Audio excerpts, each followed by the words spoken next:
Good morning बच्चों। हमारा chapter चल रहा था सर्किल का, और सर्किल के इसी चैप्टर को आगे बढ़ाते हुए हम अपना अगला टॉपिक पढ़ते हैं जिसका नाम है equation of circle in diameter form. इससे पहले हमने दो फॉर्म और भी पढ़ी थी जिनका नाम, पहली फॉर्म थी जिसमें से स्टैंडर्ड फॉर्म है ना, स्टैंडर्ड फॉर्म ऑफ सर्किल, और सेकेंड फॉर्म थी जनरल फॉर्म ऑफ सर्किल। उन दोनों से हमने रेडियस और सेंटर वगैरह भी अपना फाइंड किया था। अब हमारी नेक्स्ट फॉर्म है equation of circle in diameter form. तो ये वाली जो फॉर्म है इसमें कीवर्ड यूज हो रहा है, आपको दिखाई दे रहा है डायामीटर। इसका मतलब आपको डायामीटर के बारे में जानकारी होनी चाहिए, तभी आप इस फॉर्म को निकाल सकते हैं। तो डायामीटर के बारे में मैं आपको थोड़ा सा बता देती हूँ क्या होता है, ठीक है। उससे पहले हम एक और डायामीटर से पहले एक छोटी सी डेफिनेशन देखेंगे जिसका नाम है कोड। देखिए कोड, देखो पहले क्या चीज होती है कोड। कोड से ही आपको डायामीटर का आइडिया हो जाएगा। देखिए कोड की अगर मैं डेफिनेशन की बात करूं तो देखो मैं आपको इतना बता देती हूँ। अगर कोई सर्किल हमने लिया, ठीक है, ये हमारा कोई सर्किल है। सर्किल पे अगर हम दो पॉइंट ले लें सर्किल की सर्कमफेरेंस के ऊपर, ये हमारे कोई दो पॉइंट है, पॉइंट ए हुआ, पॉइंट बी हुआ। इन दोनों पॉइंट को अगर मैं ज्वाइन करा दूँ तो एक लाइन ड्रॉ होगी, एक लाइन मिलेगी हमें जो इन दोनों पॉइंट को मिलाएगी। तो ऐसी लाइन जो इन दोनों, जो सर्कमफेरेंस के ऊपर दो कोई पॉइंट हो उनको ज्वाइन कराती हो, ऐसी लाइन को हम कोड कहते हैं। तो डेफिनेशन क्या हुई, a line joining any two points on the circumference of the circle is called कोड। उसको हम कोड कहेंगे। A line joining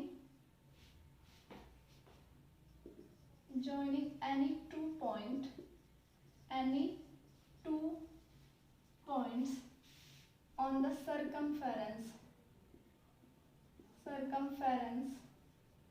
of the circle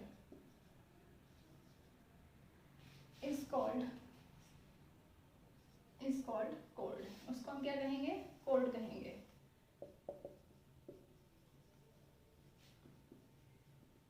वो हमारी कोड हो जाएगी।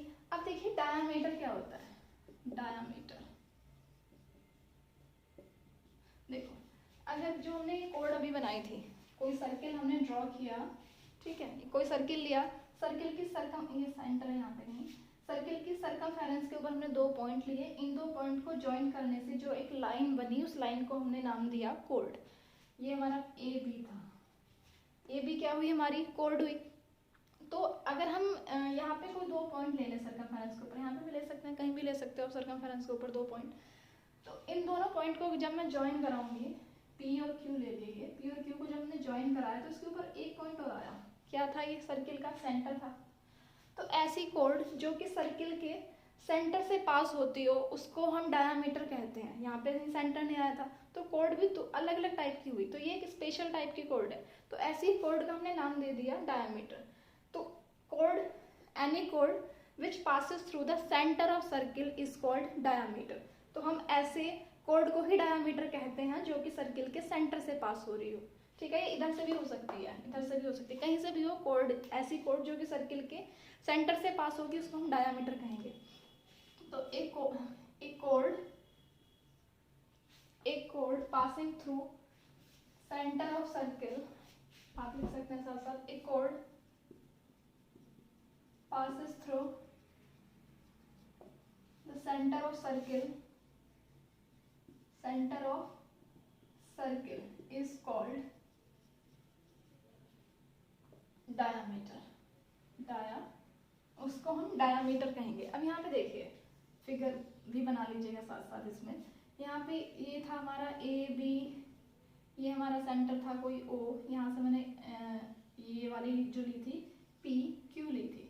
ए बी एक कोड है तो पी क्यू भी कोड ही है, लेकिन पी क्यू सेंटर से पास हो रही है इसलिए इसका नाम हमने चेंज कर दिया है। जो भी सेंटर से पास होंगे उस वाली कोड का हमने नाम डायामीटर कहेंगे अब से। तो पी क्यू क्या है, डायामीटर।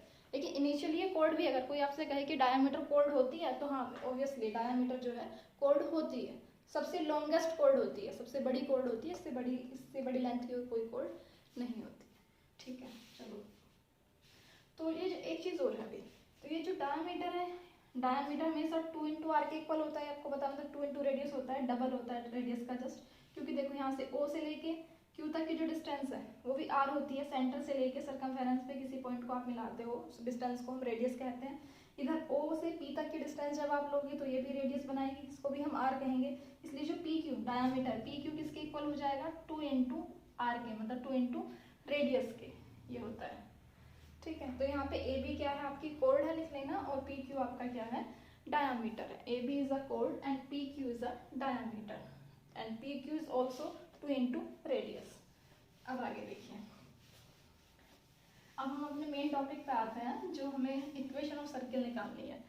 ठीक है, तो इक्वेशन ऑफ सर्किल निकालने के लिए हमें डायमीटर की जरूरत थी इसमें, क्योंकि डायमीटर कीवर्ड यूज हो रहा था, तो हमने डायमीटर देख लिया कि डायमीटर क्या चीज़ है। अब हम इसके लिए फिगर अपनी बनाएंगे। देखो, जब हम ये वाली फॉर्म निकालते हैं equation of circle in diameter form, तो इसमें एक चीज़ होती है कि हमें एंड पॉइंट जो है गिवन होते हैं, किसके, डायमीटर के। तो आप इसमें ये चीज़ और होती है, when the end point of when the end points of diameter is given, diameter when the end points of diameter are given। ठीक है, एंड पॉइंट जो है वो गिवन होता है। देखिए किस तरह से, ये हमने सर्किल लिया, अपना सर्किल ड्रॉ किया। ठीक है, सर्किल का ये सेंटर है, तो सेंटर से पास होने वाले कोड को ही हम क्या कहते हैं, डायमीटर कहते हैं। तो डायमीटर है, 2 पॉइंट होंगे, ये रहा, इसको हमने P नाम दिया और इसको हमने Q नाम दे दिया, ये हमारा O है सेंटर। ठीक है, तो एंड पॉइंट गिवन होंगे, ये लिखा है मैंने, when the end point of the diameter are given. तो एंड पॉइंट इसके लिए ही हमने, क्योंकि फिक्स होंगे कोई ना कोई, इसलिए x1 y1, इसका हमने पॉइंट लिए x2 y2। एक चीज़ और है, जब हम डायमीटर बनाते हैं किसी भी सर्किल का, तो वो सर्किल को 2 इक्वल पार्ट्स में ब्रेक करता है, मतलब हाफ हाफ सर्किल हो जाता है, सेमी सर्किल बोलते हैं। ये एक सेमी सर्किल है, ये भी एक सेमी सर्किल है। और एक चीज़ अब हमने कोई एक और पॉइंट लिया यहाँ पे, देखिए, क्योंकि यहाँ पे पॉइंट ले रहे हैं हम इसलिए क्योंकि हमें इक्वेशन ऑफ सर्किल निकालनी है। किसी भी कर्व की जब हम इक्वेशन निकालते हैं तो हमें एक मूविंग पॉइंट की ज़रूरत पड़ती है, मैंने आपको पहले भी ये चीज़ बताई है। और मूविंग पॉइंट अगर हम कोई लेते हैं तो उसके जो हम कोऑर्डिनेट लेंगे वो हम हमेशा वेरिएबल में लेंगे। वेरिएबल मतलब एक्स और वाई जो फिक्स नहीं होंगे, इसलिए हमने एक्स और वाई ले लिए। अब हमने एक चीज़ और पढ़ी है, देखो कि जो हमारा सेमी सर्किल होता है, सेमी सर्किल में जो एंगल बनता है वो 90 डिग्री का बनता है, राइट एंगल। और हिंदी में पढ़ा होगा आप लोगों ने, अर्धवृत्त में बना कोण समकोण होता है। ठीक है, देखिए अब यहाँ पे P से इसको P, यहाँ पे भी P ले रखा है, यहाँ पे भी, ठीक है, इसको चेंज कर लेते हैं, यहाँ पे A और यहाँ पे B ले लो। तो यहाँ इस पे ये ड्रॉ किया और यहाँ से ये लिया हमने, 90 डिग्री बनाना चाहिए, ये तो पढ़ा हमने, अभी बताया आपको कि सेमी सर्किल में जो एंगल बनेगा 90 डिग्री का, तो इसको इस तरह से बनाओ, 90 डिग्री दिखाई दे, तो ये जो एंगल है वो 90 डिग्री का होगा। ठीक है, 90 डिग्री का एंगल ये हमारा बनेगा। अब जब 90 डिग्री का बन रहा है तो देखो, अगर मैं ये 90 डिग्री का हो, ये कोई लाइन है हमारी OA और ये OB, तो OA भी OB के ऊपर 90 डिग्री बना रही है और OB भी OA के ऊपर 90 डिग्री बना रही है। मतलब अगर इस तरह से आप ले लेते हैं तो ये वाला एंगल भी 90 डिग्री है, और अगर मैं इसको ऐसे कर दूं तब भी ये 90 डिग्री है। तो दोनों केस में ही वो एक दूसरे पे 90 डिग्री का एंगल बना रहे होते हैं। देखो आगे, यहाँ से अगर हम देखें, angle APB is 90 degree. 90 degree होगा क्यों? क्योंकि ये सेमी सर्किल में बना हुआ एंगल है। अब देखो आगे, इसके बाद AP या फिर आप PA कह सकते हो, AP is perpendicular to PB, इसके परपेंडिकुलर होगा। AP लाइन AB पे 90 डिग्री बना रही है, या फिर इसको कह दो ये इस पे 90, एक दूसरे के ऊपर 90 डिग्री का एंगल बना रही है। ठीक है, अब हमें एक चीज़ पता होती है, अगर दो लाइनें एक दूसरे पे 90 डिग्री का एंगल बना रही हैं तो अगर हम इसका स्लोप निकालें, इसका स्लोप को हम m से डिनोट करते हैं। पहली वाले को हम m1 कह दें, दूसरी वाले को m2 कह दें। m1 into m2 is equal to -1 होता है। तो पहले हम यहाँ से स्लोप निकालेंगे, उसके बाद हम ये वाली कंडीशन अपनी यूज़ करेंगे। तो स्लोप देखो, स्लोप क्या होगा, स्लोप ऑफ AP का जब स्लोप निकाला, इसको हमने क्या कह दिया, m1 नाम दिया। स्लोप निकालते हैं हम यहाँ से, इस वाली लाइन का निकालना है हम AP का, इन दोनों का। तो जब स्लोप निकालेंगे तो स्लोप के लिए फॉर्मूला लगाते हैं हम y माइनस, यहाँ पे इसके coordinate y minus y1 upon x minus x1। Same इसी तरह से हम स्लोप निकाल लेते हैं इसका PB का, स्लोप ऑफ PB, इसको हम m2 से डिनोट कर सकते हैं। तो ये कितना हो जाएगा, इसके कोऑर्डिनेट कितने हैं y माइनस वाई टू, ये कॉमन है दोनों के लिए, ये वाला, ये 90 डिग्री वाला, यहाँ से x माइनस एक्स टू, ये हमारे स्लोप हो गए दोनों के। अभी मैंने बताया कि ए पी और पी बी आपस में परपेंडिकुलर हैं, तो परपेंडिकुलर हैं तो कंडीशन कौन सी यूज़ कर सकते हैं, m1 into M two is equal to -1, क्योंकि ये 90 डिग्री है। देखो यहाँ से m1 into m1 into M two is equal to -1, क्यों, as A P is perpendicular to P B, ये दोनों एक दूसरे के ऊपर परपेंडिकुलर है। तो m1 m2 की वैल्यू निकाल चुके हैं ऑलरेडी, ये वैल्यू हम यहाँ पे पुट कर देंगे। देखो आगे यहाँ से रखेंगे m1 की value y minus y one upon x minus x one, m2 की रखो y minus y two upon x minus x two is equal to -1। ये कंडीशन होती है भाई, -1 वाली है, इसमें घबराना नहीं है। m1 into M two is equal to -1, यहाँ से इसमें क्रॉस मल्टीप्लाई कर लो, y माइनस वाई वन और y minus y two is equal to minus x minus x one, ये वाला माइनस साइन था ये, और x माइनस एक्स टू, ये वाला माइनस का है पूरा, ये इसको हम इधर ले आते हैं तो ये ऐसा हो जाएगा प्लस का। तो देखो कंडीशन क्या बनेगी, x minus x one x minus x two plus y minus y one and y minus y two is equal to 0। तो ये जो हमारी ये इक्वेशन आई, इसको हम क्या कहेंगे, equation of circle in diameter form. और डायमीटर फॉर्म में भी कब है ये, जब आपको डायमीटर के एंड पॉइंट पता होंगे, मतलब एंड पॉइंट जो होंगे अगर आपको वो पता है क्या है। यहाँ से देखो जो हमने एंड पॉइंट माने थे वो ये थे x1 x2 y1 y2। तो ये इक्वेशन ऑफ सर्किल है डायमीटर की फॉर्म में, जब आपको डायमीटर के एंड पॉइंट गिवन हो। अब इसी पे बेस हम एक अपना क्वेश्चन करेंगे। देखो भी क्वेश्चन करा देती हूँ मैं आपको, तो समझ में आ जाएगा, क्वेश्चन से थोड़ा क्लियर हो जाएगा। तो वो तो प्रोसेस था, आपको जो याद रखनी है इक्वेशन, वो ये वाली इक्वेशन याद रखनी है।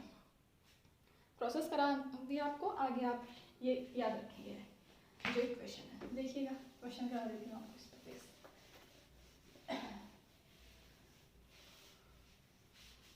देखो क्वेश्चन लिख लेते हैं हमें, find the equation of circle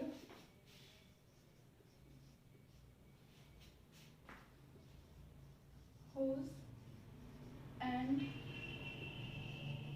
points of diameter are, जिसके एंड पॉइंट डायमीटर के क्या होंगे 2, 3 एंड -1 -2, 2, 3 एंड -1 -2। तो हमें इक्वेशन ऑफ सर्किल अपने निकालनी है। देखिए आगे इसमें इक्वेशन ऑफ सर्किल के साथ आपसे इक्वेशन इसका सर्किल का एरिया भी पूछा गया है, तो एरिया के लिए हमें रेडियस वगैरह निकालनी पड़ेगी। देखिए आगे पहले वो इक्वेशन ऑफ सर्किल निकाल लेते हैं।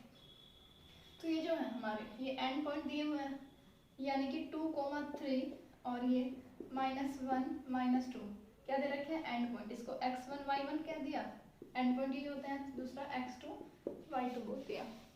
क्या होती है equation of circle, x minus x1 x minus x2 plus y minus y1 and y minus y2 is equal to 0।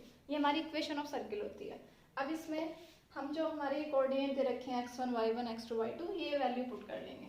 x minus x1 कितना है 2, x माइनस x2 की वैल्यू कितनी है -1, और एक माइनस ही है तो क्या हो जाएगा माइनस प्लस, यहाँ से प्लस y माइनस y1 की वैल्यू कितनी है 3 एंड y माइनस y2 की वैल्यू कितनी है -2, 1 माइनस इधर है तो कितना हो जाएगा +2 इज इक्वल टू 0। अब आगे इसमें अंदर मल्टीप्लाई कर लो दोनों ब्रैकेट्स की। ठीक है देखिए कर लेते हैं, x² माइनस 2x x²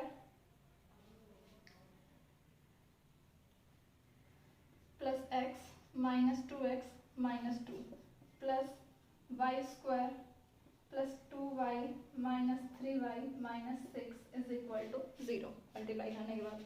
अब आगे देखिए क्या आएगा, x² प्लस y², यहाँ से कितना बचेगा माइनस के x, यहाँ से माइनस के वाई, अब कॉन्स्टेंट वाले नंबर यहाँ -2 -6 यानी कि -8 इज इक्वल टू 0।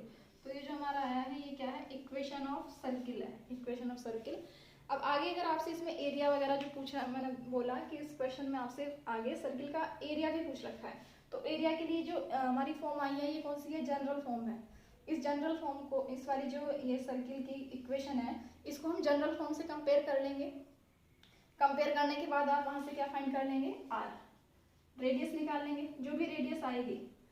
अब हमें सर्किल का एरिया, एरिया ऑफ सर्किल क्या होता है, एरिया ऑफ सर्किल होता है पाई आर स्क्वायर। तो जो भी रेडियस आएगी, सपोज करो आपकी रेडियस आ रही है 3, तो कितना हो जाएगा, पाई इंटू 3 का स्क्वायर, जो भी आपकी रेडियस आएगी उस पर डिपेंड करेगा।